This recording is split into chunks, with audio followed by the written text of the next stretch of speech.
आज भारतरत्न डॉक्टर बाबासाहेब आंबेडकर यांच्या 69व्या महापरिनिर्वाण दिनानिमित्त चैत्यभूमी शिवाजी पार्क येथे लाखोंच्या संख्येने येणाऱ्या अनुयायांसाठी पालिकेने जय्यत तयारी केली आहे।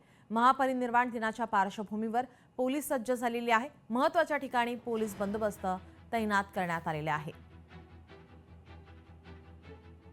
महापरिनिर्वाण दिनानिमित्त पोलीस प्रशासन पालिका प्रशासन सज्ज पाहायला मिळते। लाखोंच्या संख्येने अनुयायी हे दादर येथे चैत्यभूमी येथे दाखल होत असतात आणि त्याच पार्श्वभूमीवर आता पोलिसांचा ठिकठिकाणी बंदोबस्त ठेवण्यात आलेला आहे।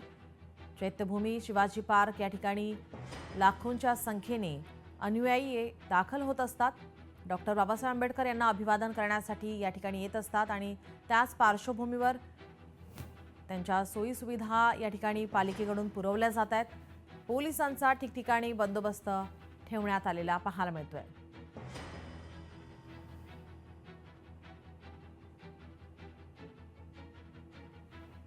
आपले प्रतिनिधी स्वप्नील जाधव आपल्यासोबत जोडलेले आहेत। स्वप्नील, आजचा महत्त्वाचा दिवस आपण पाहतोय, महापरिनिर्वाण दिन, आणि त्यानिमित्ताने आपण पाहतोय पालिका प्रशासन आहे, पोलीस प्रशासन सज्ज पाहायला मिळतात।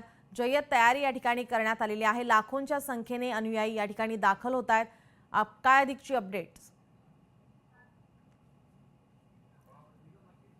डॉक्टर बाबासाहेब आंबेडकर यांचा आज महापरिनिर्वाण दिन आहे। महापरिनिर्वाण दिनानिमित्तची तयारी झालेली आहे। जवळपास पोलीस बंदोबस्त मोठ्या संख्येने या ठिकाणी तैनात करण्यात आलेला आहे। खरं तर चैत्यभूमीवरती राज्यपाल आचार्य देवव्रत तसंच मुख्यमंत्री देवेंद्र फडणवीस आणि उपमुख्यमंत्री एकनाथ शिंदे आणि इतर मंत्री सदस्य सुद्धा या ठिकाणी येथील चैत्यभूमीवरती बाबासाहेब आंबेडकर यांना अभिवादन करतील आणि यानंतर एक खूप सारे कार्यक्रम सुद्धा या ठिकाणी होणार, ज्यामध्ये भंते असतील आणि इतर मंत्री असतील तसेच राज्यपाल असतील यांचं एक छोटे भाषण सुद्धा या ठिकाणी होणार आहे। पुस्तिकेचं अनावरण सुद्धा या ठिकाणी होईल। मात्र दादर शिवाजी पार्क असेल या दादर परिसरामध्ये लाखोंचा जनसमुदाय हा डॉक्टर बाबासाहेब आंबेडकर यांना अभिवादन करण्यासाठी आदरांजली वाहण्यासाठी हा चैत्यभूमीकडे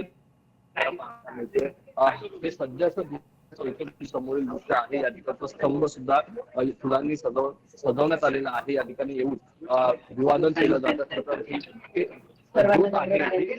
24 तास सेवत असते अशा प्रकारची सर्व तयारी या ठिकाणी करण्यात आलेली आहे।